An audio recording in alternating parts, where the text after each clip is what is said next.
më bujqitës është kjo panorama e banesave në fshatin Vrashtan të Bashkisë së Dropullit. Ky fshat, i kur kishte rreth 700 banor, kurse sot zorse gjen 100 të tillë në të gjithë fshatin piktoresk. Të gjithë janë të moshuar që shumicën e kohës e kalojnë të vetmuar në shtëpi duke u marrë me atë pak prodhime në baxhe. Vrashtani është quar për blegtori dhe bujqësi, por me kalimin e viteve, sidomos përgjatë 5 vjeçarit të fundit, ka patur një shpopullim masiv, ndërsa rreziku që shumë shpejt të fshatra të beten vetëm toponime në hartë është pranë. Fshati ishte 650 banor. Po sot? Sot, që se banojnë në fshat, 150. Janë larguar që të gjithë në emigrim? Shumica janë të larguar. Kanë ngelur vetëm të moshuarit. Si ka qenë dikur jeta? Kishte më shumë gjallëri ndoshta? Më shumë gjallëri, gjersa kishte të rinj, ka dhe gjallëri, pleqë se gjallëri do kemë pleqë. Me çfarë janë marrë përgjithsisht banorët e Vrashtanit? Në ato vite me bujqësin. Po tani?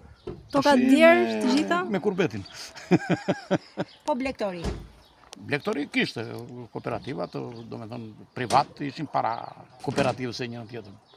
Si u bën kooperativat, ishin të kooperativës të shtetit, shtetërore. Mendonin që brenda pak vitesh to fshatra mbeten thjesht emër në hartë, sepse po shkojnë drejt një shpopullimi kaq masiv. Do kenë më interes për të kthyer në fshat? Për pak vite mund mos ketë fare njerëz. Ju vetë familjarët i keni jashtë? Jashtë. Greqi. Shkoni, vini, besoj vetëm për Edhe unë shkoj e vi, dimrit jam andej, beharit jam këtej. Po me ujnë e pishëm si ja bëni ka? Ujë të pishëm, nxjerrin me pompa, po ai spihet, është vetëm për vaditje. Dhe mi marrim, ka një çesëm në fund të fshatit, dhe mi mbushim bidonat, edhe pim një javë, 2 herë në javë, mi mbushim bidonat e pim ujë. Po, të pishëm nuk ka. Kisha? Më thanë që ka probleme dhe duan të rregullojnë? Kisha ka probleme, do e rregullojnë tash, do me thënë janë në rregullime sipër, do me thënë punime. Familje, 176 shpik. Popullsia mbi 680 veta. Çdo familje kishte mbi 4 fëmijë. Tani fshati është ka ndisur në mëshirë të fatit. Pse? S'ka njeri. Kam ngelur unë si plak, ngele ajo si plak, një tjetër më poshtë si plak, edhe fëmijë këtu nuk ka asnjëri. Janë larguar që të gjithë? Ka një dy veta. Vetëm një dy veta që kanë ngel, ishin në Greqi, e panë që u shtrëngua puna, nuk e vazhduan dot atë punë, erdhën këtu dhe miren me ka një 3-4 di. I xherin dhe mjelin anë qumësht. Asgjë më tepër këtu.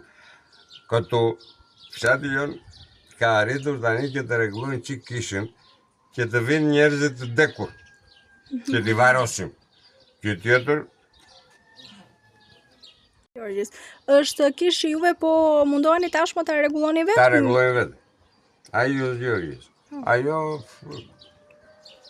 kur është ndërtuar 1 metër qindër, e shumë e vjetër, është të qarë nga të gjithë hanë, mund të na ndihmoj dhe në qikë komuna, mund që këta fëmijë tanë të japin 50-100 euro.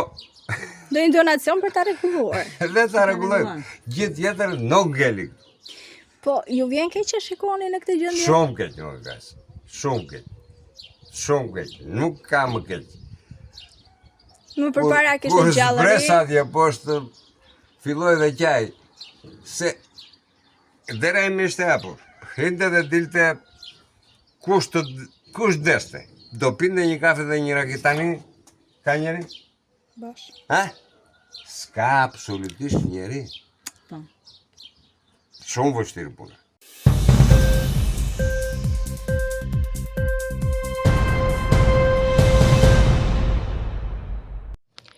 Mënyra jo efektive e menaxhimit të ardhurave dhe shpenzimeve nga institucionet ka mbajtur peshën kryesore të ndikimit negativ në financat e subjekteve që janë bërë pjesë e auditimeve të kontrollit të lartë të shtetit në 4 muajt e parë të këtij viti. Buletini i fundit vlerëson se përgjatë periudhës janar-prill 2025 janë dhënë 15 rekomandime mbi gjetje me efekte negative në buxhetin e shtetit. Nga këto, dëmi ekonomik është vlerësuar 4.9 milion lek, menaxhimi jo efektiv i fondeve në vlerë 994.3 milion lek. Raporti vlerëson se përsa i takon vlerës së efekteve financiare me pasojë dëm ekonomik në buxhetin e shtetit, është konstatuar 30% në fushën e të ardhurave dhe 70% në fushën e shpenzimeve.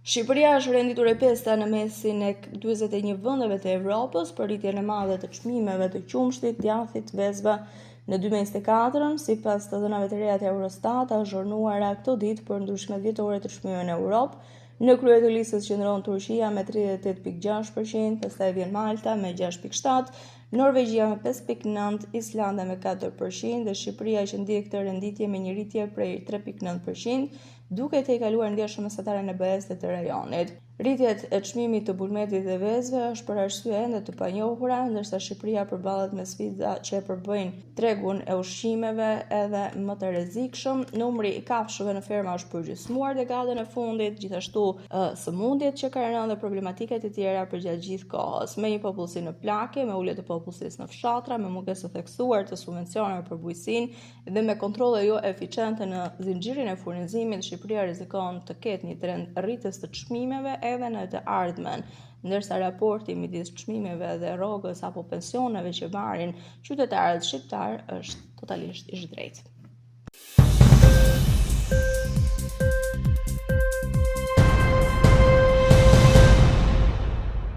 Ukraina ka hedhur poshtë kushtet e paraqitura nga Rusia për paqe përgjatë raundit të dytë të bisedimeve në Stamboll, duke i cilësuar ato si ultimatume jo realiste që nuk kontribuojnë në ndalimin e luftës.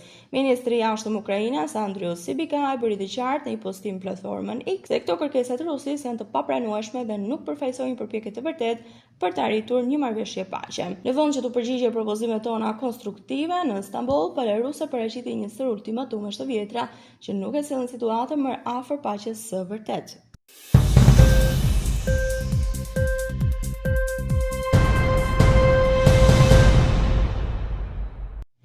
Akullajat e botës po përballen me një krizë serioze, gati 40% e masës së tyre totale është dënuar të zhduket, edhe nëse ngrohja globale ndalet më njëherë sipas një studimi të ri të publikuar në revistën shkencëtore Shkenca. Studiuesit parashikojnë se krahasuar me vitin 2020, akullajat do të humbin përfundimisht 39% të masës së tyre. Nëse bota vazhdon me politikat aktuale për klimën, të cilat ka shumë të ngjarë të dështojnë në frenimin e ngrohjes në 1.5 gradë Celsius, humbja e akullajave mund të arrijë deri në 76%. Kjo do të ishte një goditje e rëndë për vendet që varen nga shkrirja e akullajave për ujitje, energji dhe furnizim me ujë të pishëm.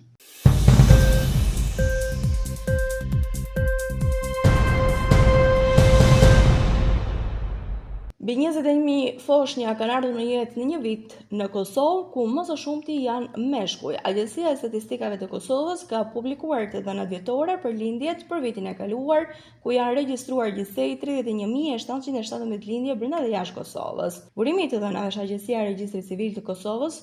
Gjithsesi, zyrat e gjendjes civile, sipas dispozitave ligjore mbi udhëheqjen e regjistrave thermitare, nga ku rezulton se janë 21.000 foshnja të ardhura në jetë në këtë vit në Kosovë dhe për sa i përket gjinisë, janë më së shumti meshkuj.